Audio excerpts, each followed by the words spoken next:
Të nderuar miq, sot më shumë se kur, bandat në pushtet fshihen si struci. Sot më shumë se kur, janë në garë, kush t'ia fus njëri tjetrit. Jo për frikën e njërit apo tjetrit, po për frikës nga ju, se e din që ju ka ardhur data, ju ja kallni datën. Të nderuar miq, të nderuar qendrestar, 12 vite kemi denoncuar se si një narkopushtet ka vjedhur çdo ditë, ka vjedhur çdo minutë, çdo orë, duke i transformuar shqiptarët në popullin më të varfër të Europës, me pushtetarët më të pasur të botës. Ndërkohë që sot në Shqipëri nuk ka ilaçe nëpër spitale, Ergjys Agasi ka 3 milion euro shishe vere. Ndërkohë që trit dhe trejat largohen se nuk blejnë dot një apartament në Shqipëri, si rjedhoj e pastrimit parave të drogës në ndërtim. Belinda Balluku ka plot 314 apartamente dhe 2 jate, dhe këto janë të vetmet që dim ne, e sa tjera. Dhe t'imagjinosh që këto janë shërbëtorët e Edi Ramës. Kur këta shërbëtorë kanë këto pasuri, çfarë pasuri e ka narko-kryeministri Edi Rama? Ku i gjetën parat?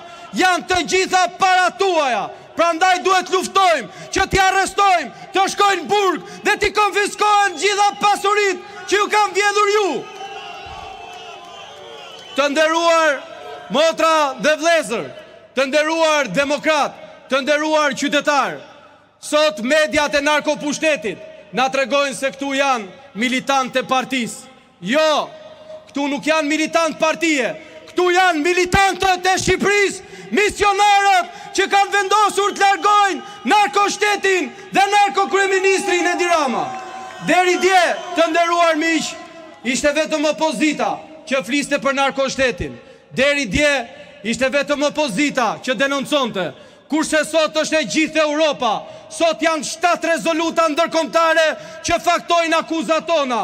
Sot është e gjithë bota që fakton se Edi Rama është kryetari i një narkoshteti. Sot, të nderuar miq, nuk ka asnjë gjuhë e botës që nuk e di që Edi Rama është një trafikant i rëndom droge që ka vjedhur pushtetin me narkokartelet, duke bler vota, duke bërë presion. Kur një shtet bie prej bandave, çfarë ndodh? Ndodh që biznesmenët merren peng. Ndodh që punonjësit e administratës merren peng për interesat e baxhanakut kryeministrit.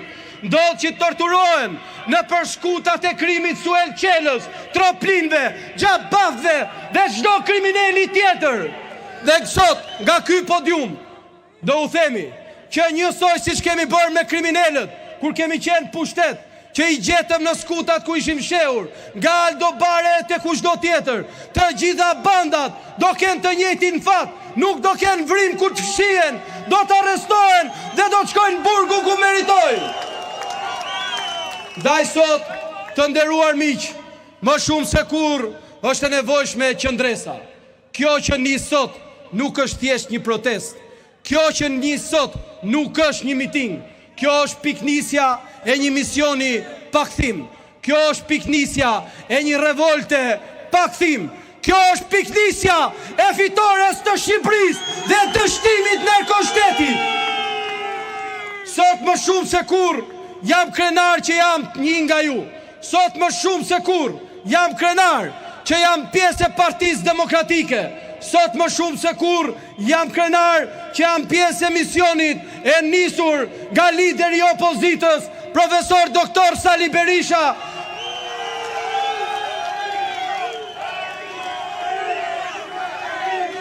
i cili jo vetëm denoncoi për herë të parë narkoshtetin, por i bëri ballë që në 2017 vazhdon t'i bëj ballë sot dhe bashkë me ju do të korrim fitoren e nevojshme për vendin ton, për kombin ton.